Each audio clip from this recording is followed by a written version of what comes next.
Welcome to Lesson 5.8, Identity and Access Provisioning. In your Candidate Information Bulletin, we are in the Identity and Access Management domain. We are in Key Area of Knowledge G, which is to manage the identity and access provisioning lifecycle. Our topics are going to include Identity and Access Provisioning Lifecycle, Privileged Account Management, and Social Engineering. So identity and access provisioning, which is also referred to as user provisioning, refers to the creation and maintenance of user accounts throughout the entire life cycle. Now, the user provisioning process can be a manual, an automated, or a hybrid process. You may recall in earlier lessons we talked about identity management systems and credential management systems, so those would come into play here, or this can totally be a manual process, or it can be an internally developed workflow. There are three primary phases in the identity and access provisioning cycle. One is account and access provisioning. It's tempting to think that account and access provisioning only happens at the beginning of the life cycle, but in reality, it's going to happen over and over again as a user changes positions or changes roles in the organization. The second is account and access review. This is ensuring that users are in the right groups, have the right permissions. An account and access revocation. This is when either a user is terminated, so we need to revoke all of their permissions, or they've changed their role or function, and again we need to revoke permissions and then add new permissions. So let's take a look at this provisioning process. Starting with request for account, this is usually the beginning of the cycle. A request for account may come from HR, it may come from a supervisor, it may come from a hiring manager, but this is where we set up the new account for the user or change an account if it's an existing user. We go through the process of identity management, so this is where we're giving them their identity, so what's their username going to be or however else we're going to be identifying them. This is the process of credential management, where we're assigning them passwords or tokens or smart cards, whatever it is that we are using for credentials, and there may be multiple sets of credentials depending on how the organization is structured. This is also where we are assigning the appropriate rights and permissions, whether we're using a DAC model or we're using an RBAC model, but this is a point where we're saying the user needs to have these particular rights. Those are actions they're going to take, or permissions. That's what they can do to an object. Example, read, write, create, delete. So we're setting them up so that they can get right to work. But before we do that, we do want to make sure that they're signing their user agreement. And in an earlier lesson, we talked about two types of agreements. We talked about confidentiality agreements, and we talked about acceptable use policy agreements. So we want to make sure that those have both been signed. If this is a vendor, we want to ensure the vendor has either the appropriate NDAs or the appropriate contracts in place before we will allow them access to the system. And then we want to do user training. So before we're allowing them on our systems, we want to make sure that they understand what was in their acceptable use policy and that they understand what their roles and responsibilities are in protecting information systems, and in particular, that they understand the handling standards. So some of the key concepts to remember in this phase is that we're going to be assigning permissions based on need to know. We're going to be assigning permissions and rights based on least privilege. We do want to be mindful of separation of duties to ensure that we don't have collusion. And we want to be training users right from the very beginning about social engineering, knowing that users can both be our company's greatest assets and our weakest link, and that they're vulnerable to social engineering. We want to ensure that we're talking about that from the earliest stages of their employment. In the review stage, this is where we start with user account and activity audits. So in a user account and activity audit, first and foremost, we want to ensure that the user is still an employee or a contractor, and that they are assigned to the right groups and they have the right permissions.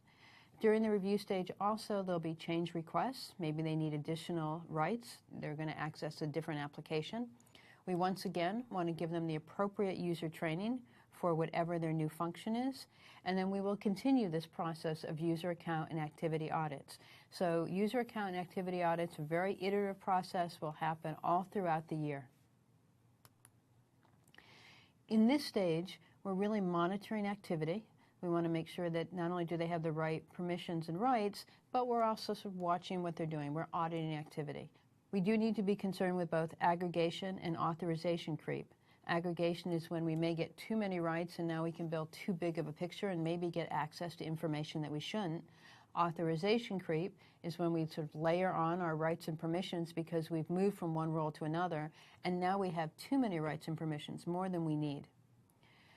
We need to be really keeping an eye on our privileged accounts, and we'll talk a little bit about privileged accounts management, and once again, doing user awareness training with a focus on social engineering.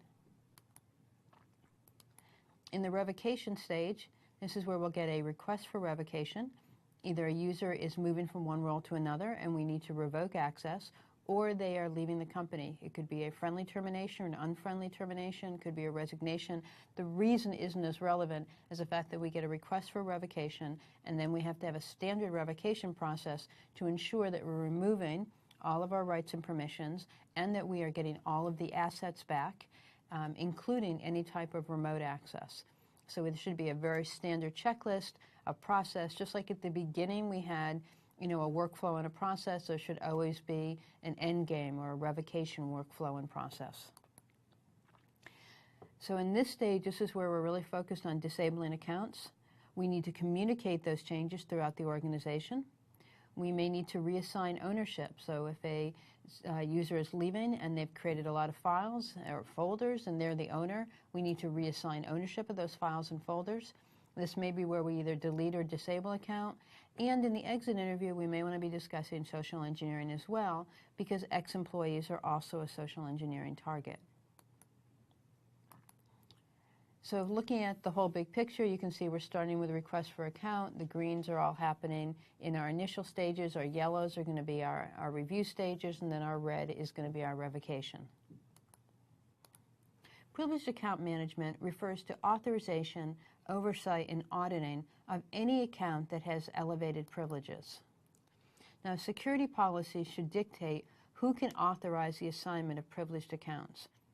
Privileged accounts have the keys to the kingdom, so we want to be really, really careful as who's assigned these particular roles. Even when privileged accounts are being assigned, the security principle of least privilege should still be applied. We want to ensure that privileged accounts are only used for required functions, and all privileged account activity should be monitored, logged, and audited.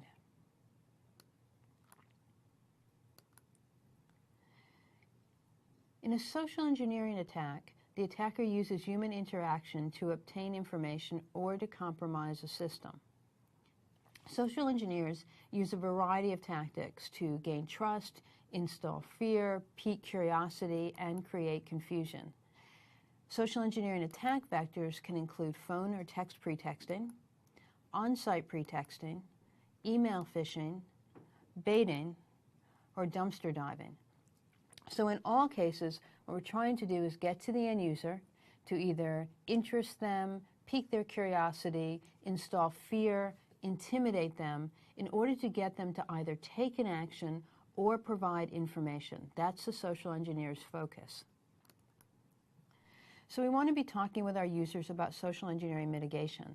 And we start with saying we need to implement phone and on-site identification procedures. We don't want our users to have to try to figure out, is this a social engineering pretext or not? Because some of the social engineers are so good that it's really, really difficult to ever know the difference. But by having very, very specific phone and on-site identification procedures, we take the guesswork out. We say, here's how you're going to identify a caller, here's how you will identify an on-site visitor. We need to establish security protocols. We need to educate employees on social engineering techniques and dangers. We need to encourage self-reporting. So if a user notices something suspicious, they should be encouraged to report. But more importantly, if a user thinks that they might have been tricked, they really need to report that.